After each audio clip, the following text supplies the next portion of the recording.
ओडिशा को शासन करुचंती एही सबु सांघातिक अपराधी। प्रधानमंत्री मोदी कैबिनेट्रे अछंती 72 जन मंत्री। 72 जनक मध्यरु 29 जन मंत्री विरोध में अपराधिक मामला रही। 29 जन मंत्री भितरु 19 जन सांघातिक अपराध में जड़ित।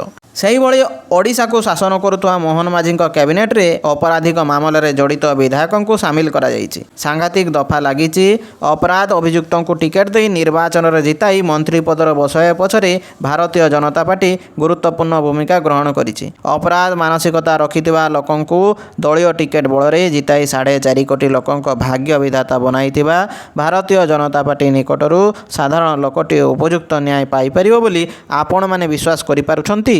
मीडिया रिपोर्ट अनुसार ओडिशा और आंध्र प्रदेश मंत्रिमंडल में प्राय 56 भाग मंत्री अपराधिक मामलें जड़ित सेमानक विरोध में सांघातिक अपराधिक दफा लगी।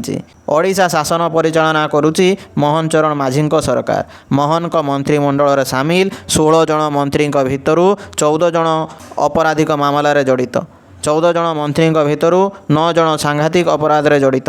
एडीआर रिपोर्ट अनुसार ओडिशार उपमुख्यमंत्री प्रभाती परिड़ा जड़े सांघातिक अपराधी। तांको नाम 9टी अपराधिक मामला विचाराधीन रही। श्रीमती परिड़ा विरोध में 17टी संगीन दफा लगी। द्वितीय सांघातिक अपराध अभियुक्त मंत्री नाम डॉक्टर कृष्णचंद्र महापात्र। मंत्री कृष्णचंद्र महापात्र 15टी अपराध में जड़ित और तांको विरोध में 17टी सांघातिक दफा लगा जायछि। तृतीय सांघातिक अपराध अभियुक्त मंत्री नाम विभूति भूषण जेना। श्री जेना विरोध में 10टी सांघातिक अपराध विचाराधीन रही। तांको विरोध में 16टी संगीन दफा लगी।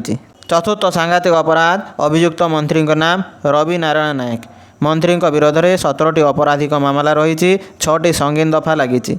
पंचम सांघातिक अपराधी अभियुक्त मंत्री होउचंती गोकुलानंद मल्लिक। मंत्री श्री मल्लिक विरोध में 6टी आपराधिक मामला रही। उक्त मामला गुड़िक 11टी संगीन दफा लगी।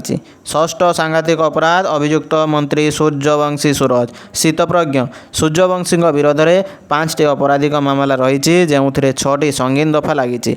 सप्तम सांघातिक अपराध अभियुक्त मंत्री नित्यानंद गंड। मंत्री श्री गंड नाम 4टी आपराधिक मामला रही जो 2टी संगीन दफा लगी।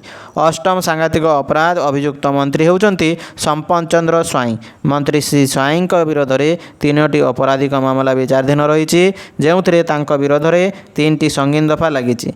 विचाराधीन अपराधी को विधानसभा थैथान करने अर्थ संवैधानिक सुरक्षा प्रदान करा मंत्री पद में बसाई दिया अर्थ विचाराधीन अपराधी हाथ में खंडा धराई साधारण लोकों बेक को हाणिबार क्षमता प्रदान करिछि भारतीय जनता पार्टी। 50,000 टंका पाइबा आशा राज्यर माँ भौणी झील मैंने अपराध प्रवण लोकों को भोट दे निज जीवन प्रति महाविपद को डाकी नाहंती तो यह लोकों मन रे एबे संदेह सृष्टि करुछि।